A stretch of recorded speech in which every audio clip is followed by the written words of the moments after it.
Everyone, कैसे हैं आप सब। एक बार पुनः शिव कोचिंग क्लासेस पर स्वागत है। उम्मीद करता हूं आप सब अच्छे होंगे, मस्त होंगे, बेहतर होंगे, आपकी पढ़ाई बेहतर चल रही होगी।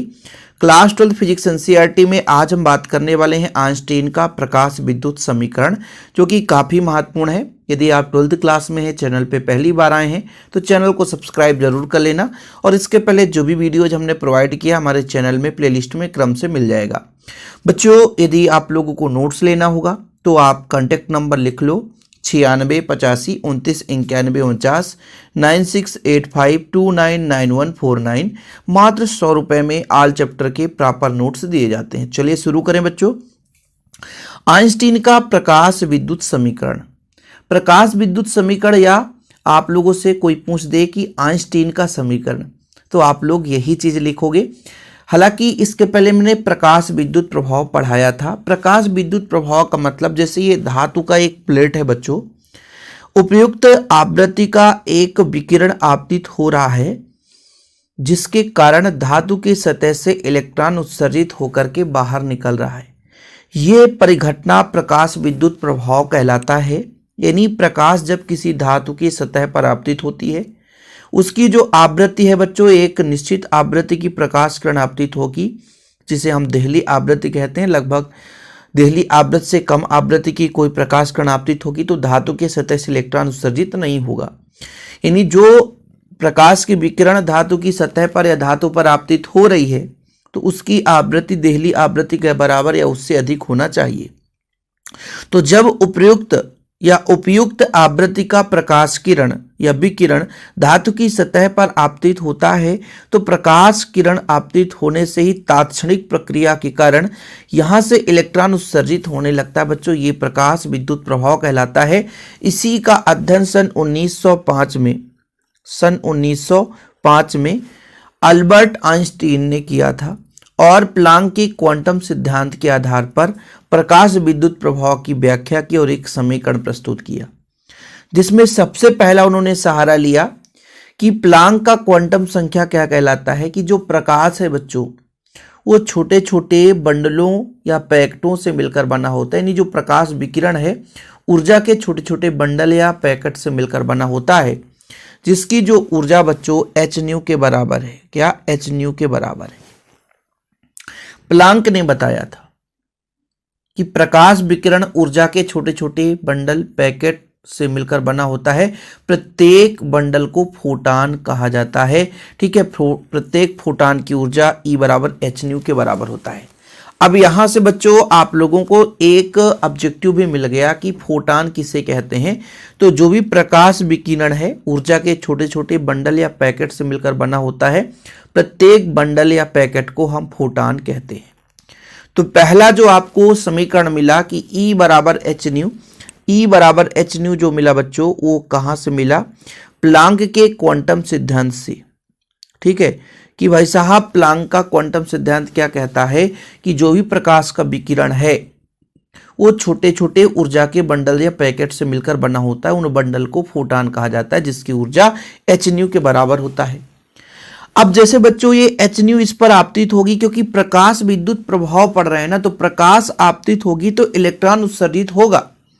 तो जब यहां से प्रकाश किरण आपतित हो रही है जिसकी ऊर्जा एच न्यू के बराबर है, तो धातु की सतह पर जब ये आपतित होती है तो धातु द्वारा इसे अवशोषित कर लिया जाता है।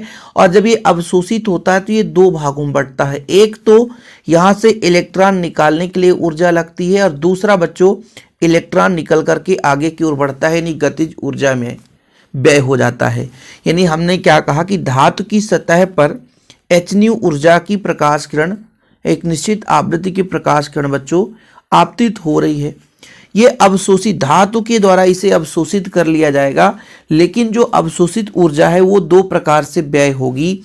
एक तो ऊर्जा धातु की सतह से इलेक्ट्रॉन को भगाने के लिए, यानी इलेक्ट्रॉन को उत्सर्जित करने के लिए व्यय होगा, जिसे हम कार फलन से रिप्रेजेंट करते हैं, फाई नॉट से रिप्रेजेंट करते हैं, कि ऊर्जा का एक भाग इलेक्ट्रॉन को धातु की सतह से हटाने के लिए व्यय होगा, जो कि धातु के कार फलन के बराबर होगा।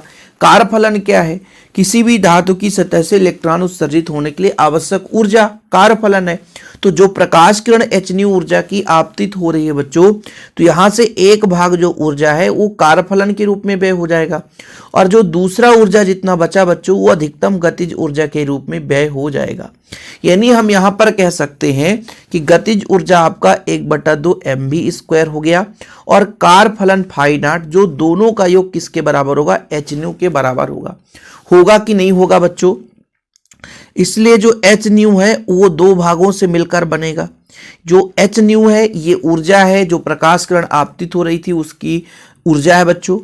ये एक भाग इसका कार्यफलन के रूप में, और दूसरा भाग जो है बच्चों वो गतिज ऊर्जा, कोई इलेक्ट्रॉन है जो उत्सर्जित होगा, तो गतिज ऊर्जा का सूत्र होता है 1/2 mv²। इसमें ये व्यय हो जाएगा, दो भागों में व्यय होगा बच्चों। यदि मैं आपसे कह दूं कि केवल गतिज ऊर्जा 1/2 mv² मैक्सिमम, इसका मान निकालना चाहूं तो ये आपका प्लस में बच्चों इधर जाएगा तो माइनस में हो जाएगा, मतलब h nu minus phi naught के बराबर होगा। ये कब कहा जा रहा है, जब भाई साहब समझो ना कि h न्यू ऊर्जा की प्रकाश किरण आपतित हो रही है, धातु की सतह द्वारा अवशोषित किया गया बच्चों, फिर इलेक्ट्रॉन क्या उत्सर्जित हुआ, तो जो आपतित प्रकाश किरण है उसकी जो ऊर्जा दो भागों में व्यय हो रही है बच्चों।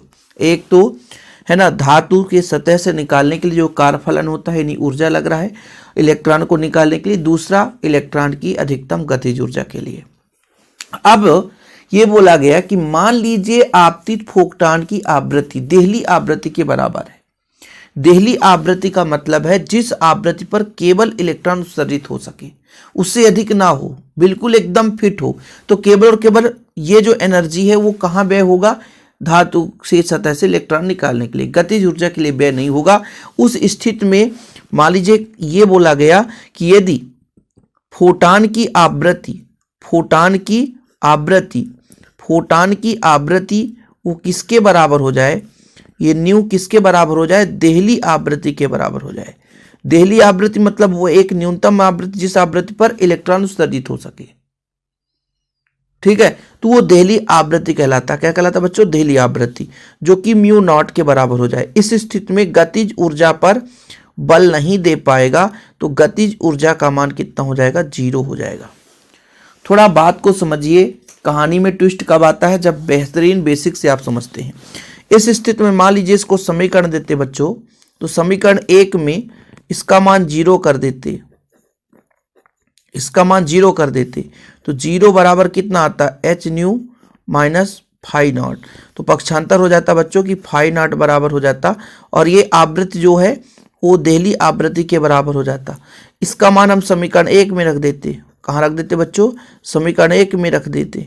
जब समीकरण 1 में रखते तो 1/2 mv² बराबर h nu minus h new not. पक्षांतर कर दिया अपन, पक्षांतर कहाँ करेंगे, h कॉमन लेंगे तो न्यू माइनस न्यू नॉट, ठीक है, 1/2 mv²। ये आपका मैक्सिमम है। यही बच्चों आपका क्या है, आइंस्टीन का समीकरण है। यही आपका क्या है, आइंस्टीन का प्रकाश विद्युत समीकरण है। ज़्यादा लंबा चौड़ा नहीं है, वो एक पेज भी नहीं लगता, लेकिन जो हिंदी लिखने का तरीका है इसके लिए हमको लिखना पड़ता है। तो अधिकतम गतिज ऊर्जा का फार्मूला दी आइंस्टीन के आधार पर। अधिकतम गतिज ऊर्जा कैनेटिक ऊर्जा कितना है बच्चों, तो आप के मैक्सिमम, ठीक है, इसका हो जाएगा h nu minus new not, ठीक है, ये न्यू है बच्चों, ठीक है।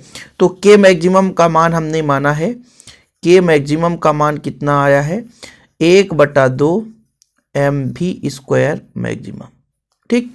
ये आपको यदि याद रखना है तो कर ले। बाकी पूरा नोट्स में इस तरीके से वर्णन रहता है, आप देख सकते हैं। प्लांक के आधार पर प्रकाश ऊर्जा के छोटे छोटे पैकेट अथवा बंडल के रूप में प्रकाश के वेग से एक स्थान से दूसरे स्थान तक गमन करते हैं। प्रत्येक पैकेट या बंडल को फोटॉन कहते हैं, जिसकी ऊर्जा E बराबर h न्यू के बराबर होता है बच्चों। अब जो ये ऊर्जा है ये दो भागों में व्यय होता है। एक तो धातु की सतह पर आपतित होता है, तो दो भागों में, तो इलेक्ट्रॉन उत्सर्जित करने के लिए, दूसरा इलेक्ट्रॉन की गतिज ऊर्जा में व्यय होता है। दो भागों में व्यय हुआ। अब जब दो भागों में व्यय हुआ तो अधिकतम गतिज ऊर्जा का फार्मूला क्या होगा, गतिज ऊर्जा का फार्मूला हुआ 1/2 mv²। तो दो भागों में जब बराबर होगा बच्चों तो एच न्यू जो आपतित हुई है वो कार्यफलन और गतिज ऊर्जा के बराबर होगा। पक्षांतर कर देंगे तो इसका मान जो है बच्चों फाइनाइट इधर आएगा तो माइनस में हो जाएगा। अब बोला ये गया कि देहली आवृत्ति और फोटान की आवृत्ति बराबर हो जाए तो भाई ऊर्जा केवल और केवल कार्यफलन में लगेगा, है ना, गतिज ऊर्जा में व्यय नहीं होगी। इस स्थिति में गतिज ऊर्जा 0 होगा। जब 0 होगा तो फाई का मान निकल कर आ गया। फाई का मान समीकरण 1 में रख दिए बच्चों, तो आइंस्टीन का प्रकाश विद्युत समीकरण आ गया। खत्म कहानी। चीज़ें क्लियर हुई कि नहीं हुई? एक बार दो बार समझाने का तरीका ये धीरे धीरे करके समझाता हूँ ताकि हर पॉइंट क्लियर हो पाए। और इसीलिए कहता हूँ कि आप लोगों को नोट्स क्यों ज़रूरत है, क्योंकि आप प्रॉपर तैयारी करना चाहते हैं बोर्ड एग्जाम के लिए, तो प्रॉपर नोट्स आपके पास होना चाहिए। शिव कोचिंग क्लासेस के माध्यम से नोट्स ले सकते हैं, प्रॉपर तैयारी कर सकते हैं। और वीडियो पसंद आए तो प्लीज़ लाइक करके शेयर कर सकते हैं अपने दोस्तों के साथ, है ना। फिलहाल अभी के लिए इतना ही। जय हिंद, वंदे मातरम।